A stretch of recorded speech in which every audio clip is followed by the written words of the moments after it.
আসসালামু আলাইকুম ওয়া রাহমাতুল্লাহি ওয়া বারাকাতুহু। সুপ্রিয় শিক্ষার্থীবৃন্দ, তোমাদের আজকে যে এই গণিত বিষয় পরীক্ষা হলো এইচএসসি 2025-এর, সেই গণিতের রাশিয়া বোর্ডের এমসিকিউ সমাধান নিয়ে আজকে উপস্থিত হলাম। তো এখানে এমসিকিউর এখানে দেখতে পাচ্ছ আমার কাছে গ সেটের প্রশ্ন আছে। তো গ সেটের প্রশ্নের অ্যান্সারগুলো করে দিচ্ছি, তোমরা যে সেট পাইছো সেটা মিলিয়ে নিলেই তোমরা বুঝতে পারবে। তো সরাসরি এখন অ্যান্সারে চলে যাই। তো তারপরে আগে একটু বলে নিই যে এটা আসলে আমি এখানে শুধুমাত্র অ্যান্সার বলে দিচ্ছি। তোমরা যদি কীভাবে অ্যান্সার হলো সেটা জানতে চাও, তাহলে আমার পরবর্তী ভিডিও থাকবে ব্যাখ্যামূলক, সেটা দেখলে তোমরা বুঝতে পারবে।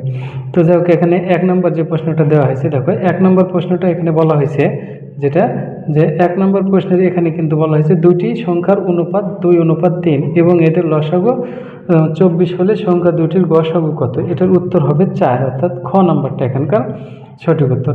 তারপরে একটি নির্দিষ্ট চতুর্ভুজ অঙ্কনের জন্য কয়টি স্বতন্ত্র উপাত্তের প্রয়োজন। আসলে একটি চতুর্ভুজ অঙ্কনের জন্য 5টি উপাত্ত আর ত্রিভুজ অঙ্কনের জন্য 6টি উপাত্ত, সুতরাং এখানে ঘ নম্বরটা সঠিক।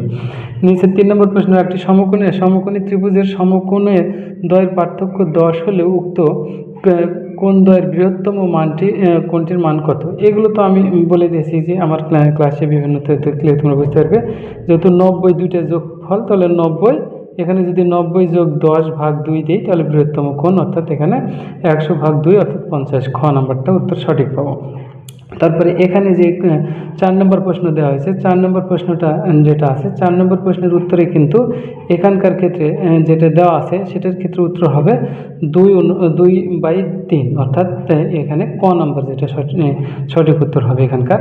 তারপরে 5 নম্বর যে প্রশ্নটা দেওয়া হয়েছে, এখানে একটা সমীকরণ দেওয়া হয়েছে, এই সমীকরণের ক্ষেত্রে কোনটি মান সঠিক। এখানকার ক্ষেত্রে উত্তর হবে গ, অর্থাৎ -1 আর 6, অর্থাৎ এই যে 5 নম্বর যে প্রশ্নটা উত্তর আছে সেটার উত্তর হবে গ নম্বরটা সঠিক উত্তর। তারপরে 6 নম্বর যে প্রশ্নটা দেওয়া আছে, 6 নম্বর প্রশ্নটার উত্তর হবে, এখানে বলা হয়েছে একটা ত্রিভুজ দিয়ে বিডির মান 2 হলে এডি এর দৈর্ঘ্য নির্ণয় করো।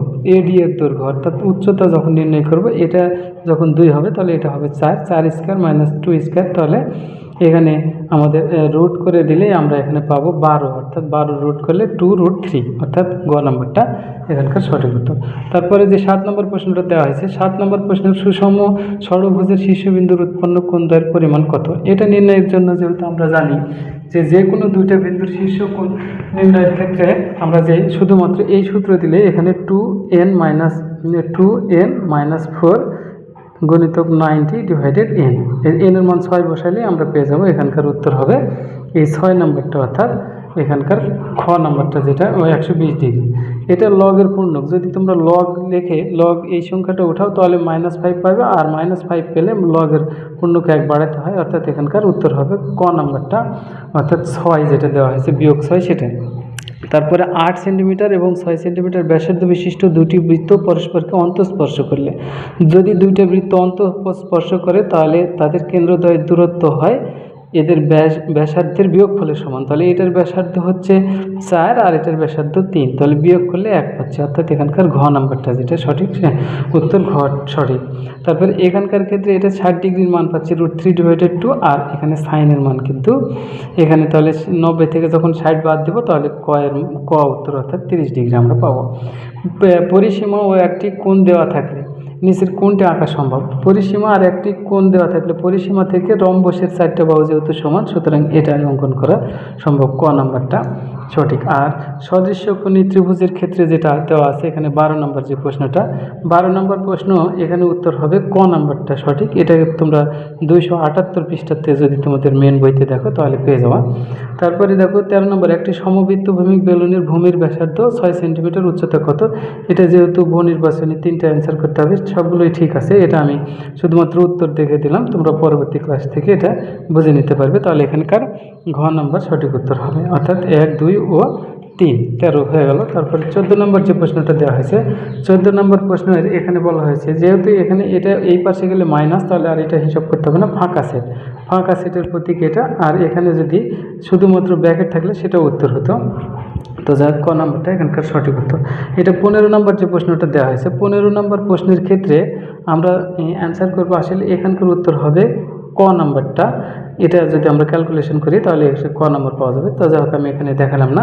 তারপর 16 নম্বর যে প্রশ্নটা দেওয়া হচ্ছে, সমকোণী ত্রিভুজের 50 ডিগ্রি কোণ অঙ্কনের ক্ষেত্রে এটার ক্ষেত্রে ভূমি ছোট হবে আর লম্ব বড় হবে। যেহেতু 50 ডিগ্রি 90-এর যদি অর্ধেকের চাইতে একটু বেশি, 90-এর চাইতে এখানে একটা 50 হলে আর একটা 40 ডিগ্রি কোণ হচ্ছে, তাহলে 40-এর কোণের বাহুটা ছোট হবে, অর্থাৎ ভূমি ছোট হবে, লম্ব বড় হবে। বৃত্তে অন্তর্লিখিত সামুদ্রিক একটা আয়তক্ষেত্র, এটা যেহেতু মুখস্থ একটা প্রশ্ন। তারপরে কোনো ত্রিভুজের কয়টি বহির্বৃত্ত অঙ্কন করা যায়, অর্থাৎ আসলে কোনো ত্রিভুজে কয়টি বহির্বৃত্ত অঙ্কন করা যায়। যে কোনো ত্রিভুজের 3টা বাহুতে 3টা বহির্বৃত্ত অঙ্কন করা যায়, এই পাশে একটা, এই পাশে একটা, এই পাশে একটা, অর্থাৎ তাহলে 3টি, অর্থাৎ 18-র গ নম্বরটা সঠিক উত্তর। তাহলে এটাতে 19 নম্বর যে প্রশ্নটা দেওয়া হয়েছে, মধ্যক নির্ণয়ের ক্ষেত্রে এফসি বলতে মধ্যক শ্রেণীর পূর্ববর্তী শ্রেণীর ক্রমযোজিত গ্রহণ সংখ্যা। তাহলে যে 20 যেহেতু মধ্যক শ্রেণী, তাহলে 16 আর 6 22, অর্থাৎ এখানকার গ নম্বরটা সঠিক উত্তর পাচ্ছি। প্রচুরকের উপাত্তের প্রচুরক কত, তাহলে এটার ক্ষেত্রে আমরা যদি এই সূত্র দিয়ে দিই F1 divided F1 plus F2 গণিতক H, তাহলে এখানে আসলে এটা প্রচুরক শ্রেণীর বলতে 41 আর যোগ হচ্ছে এটা 4, নিচে 4 যোগ 6 গণিতক 10 দিলে এই 10 কেটে যাবে, আর 4 যোগ হলে 45 উত্তর আমরা এখানে পেয়ে যাব। খ নম্বরটা সঠিক উত্তর। বর্গের প্রতিসম রেখা, বর্গের প্রতিসম রেখা 4টি, কারণ আমরা জানি বর্গক্ষেত্রের ক্ষেত্রে প্রতিসম রেখা এটা একটা, এটা একটা, এটা একটা আর এটা একটা, এই 4টি প্রতিসম রেখা। কোনো সামান্তরিক কোনো ধারার এটার ক্ষেত্রে 1, 2 ও এটাতে আসলে এই জায়গাতে 330 হবে। এটা কেন হবে সেটা আমি বিস্তারিত ক্লাসে দেখে দেব।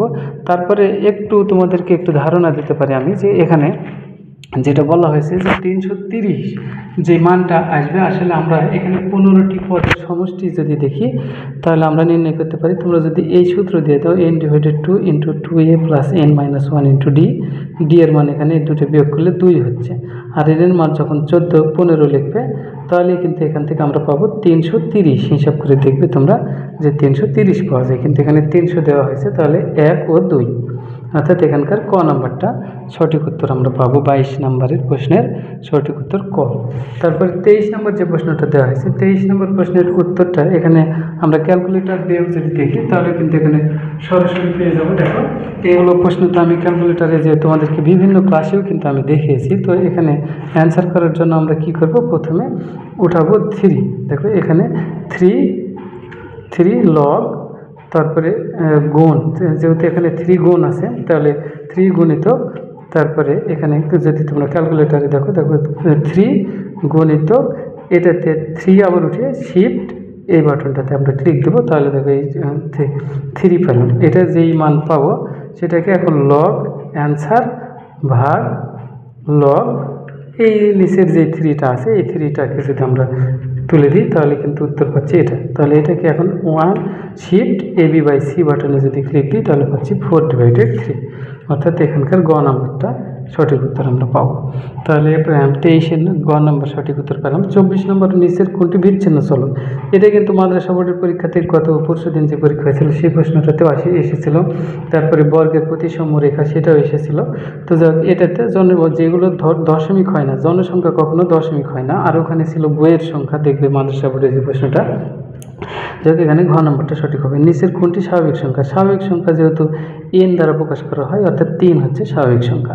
এখানে দেখো উপাদান আছে কয়টি, 4টি উপসেট পাবো, 4 এর উপর 2 এর উপর 4 করলে 32টি, কিন্তু 32টি থেকে উপকৃত বললে একটা বিয়োগ হলে তাহলে আমরা পাবো 31, অর্থাৎ এখানকার খ নম্বরটা সঠিক উত্তর। এটাতে মান যদি নির্ণয় করি তাহলে 1, 2 ও 3, অর্থাৎ সবগুলোই ঠিক হবে, সেটা আমি ব্যাখ্যামূলক ক্লাসে দেখে দেবো। তারপরে এখানে 28 নম্বর যে প্রশ্নটা দেওয়া হয়েছে, 28 নম্বর প্রশ্নটাতে এখানে tan 60 ডিগ্রির মান হচ্ছে √3, তাহলে sec 60 ডিগ্রির মান হচ্ছে 2, অর্থাৎ ঘ নম্বরটা সঠিক।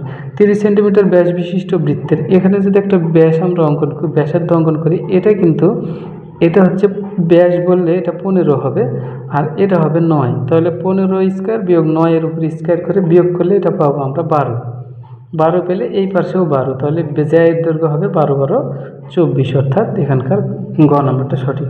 এখানে যখন x এর মান -5 আছে, x এর মান কিন্তু -5, আর এখানে x এর মান বসিয়ে দিলে y এর মান পাবো -10, y এর মান পাবো -10, তাহলে -5 আর -10।